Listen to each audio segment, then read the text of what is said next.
عندما وضعت القرآن والأحاديث والكتب الإسلامية تحت عدسة مجهري توصلت إلى قناعة مطلقة: لا يمكن أن يقرأ إنسان السيرة النبوية لمحمد ويؤمن بها ويخرج إلى الحياة إنسانا سليما معافى نفسيا وعقليا.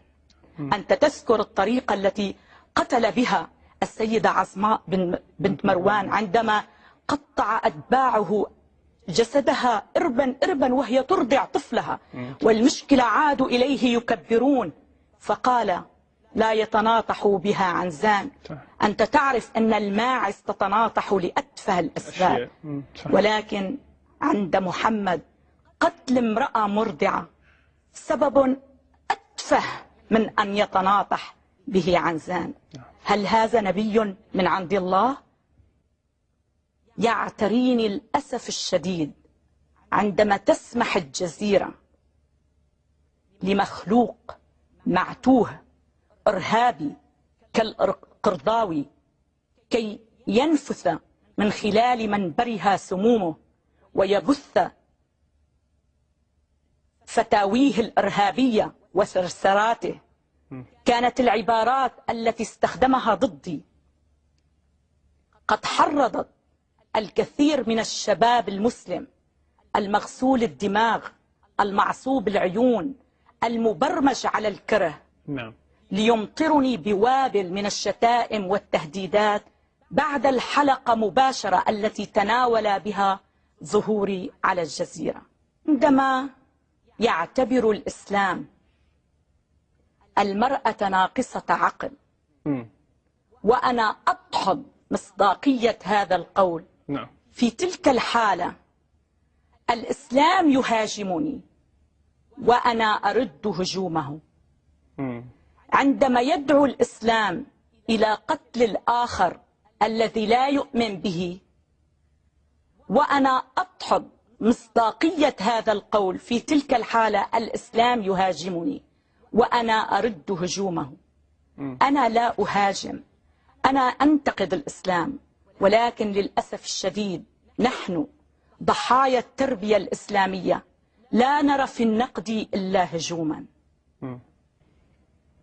أنا دوما أركز على اللغة، لغة الإسلام. لغة الإسلام لغة سلبية ميتة مشحونة بالعنف والغضب والحقد والعنصرية. الإنسان ناتج لغوي، وهو حصيلة ما يسمعه في حياته من لغة سلبية وإيجابية. فإن غلبت اللغة السلبية في حياته خرج إلى الحياة إنسانا سلبيا نزقا رافضا غير منتج، وإن غلبت اللغة الإيجابية خرج إلى الحياة إنسانا إيجابيا سعيدا منتجا.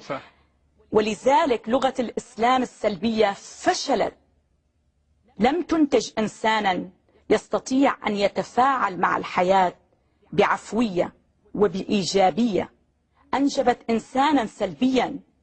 لو ألقينا نظرة على المجتمعات الإسلامية نستطيع أن نرى ما استطاع أن يفعله هذا الرجل السلبي.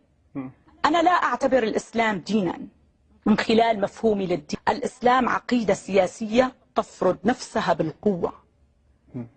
أي عقيدة على سطح الأرض تدعو إلى قتل من لا يؤمن بها هي ليست عقيدة، ليست دينا، وإنما عقيدة شمولية تفرض نفسها بالقوة.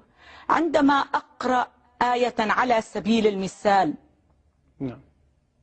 والزانية والزاني فاجلدوا كل واحد منهما 100 جلدة لا تأخذكم بهما شفق أو رأفة، لا أرى في تلك الآية أي روحانية. عندما تستطيع العقيدة أن تجرد أتباعها من آخر ذرة رأفة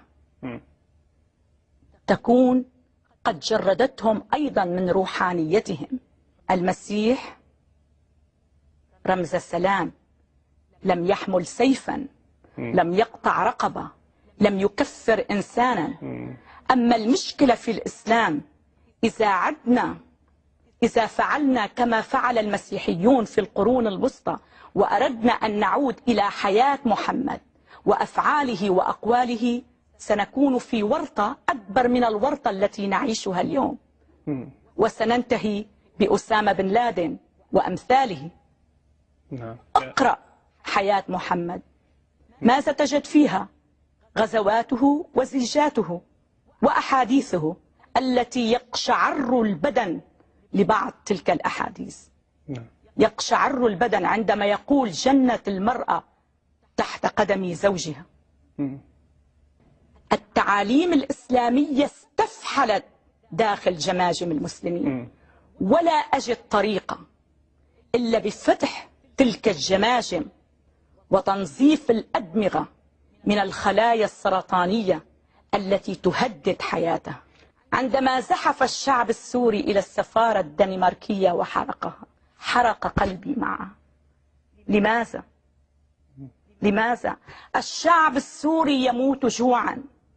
الإنسان السوري اللي هو صاحب حضارة يلهث وراء رغيف الخبز، فلماذا لا يزحف إلى قصر رئيسه وقد بلغت ميزانيته 40 بليون دولار في البنوك الأوروبية، ويحرق هذا القصر بمن فيه؟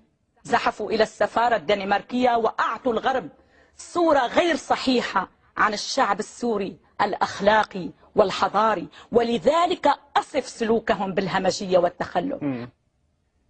الصراع الإسرائيلي الفلسطيني صراع ديني. أنا مع القضية الفلسطينية، أنا مع الأطفال الفلسطينيين. عذابات النساء الفلسطينيات تقض مضجعي. أنا لا أستطيع أن أدوس على نمنة، فهل يعقل أن أكون ضدهم؟ لا يمكن، لا يمكن. هنالك خلاف سياسي، عليهم أن يسألوا قاداتهم والدور التي تلعبه تلك القيادات في حل تلك المشكلة. لكن هناك جذور دينية للمشكلة. كنت أقرأ في كتاب إسلامي منذ أسبوع أو أسبوعين، قرأت قصة صغيرة تقول: كان محمد يمشي مع بعض أتباعه فسمعوا ضجة، فقالوا له: ما هذا يا رسول الله؟ قال: إنهم اليهود يتعذبون في قبورهم. بغض النظر عن الخلافات يومها بين محمد واليهود، هذا القول يشير إلى أن قبور أجدادهم كانت في السعودية. مظبوط؟ صح.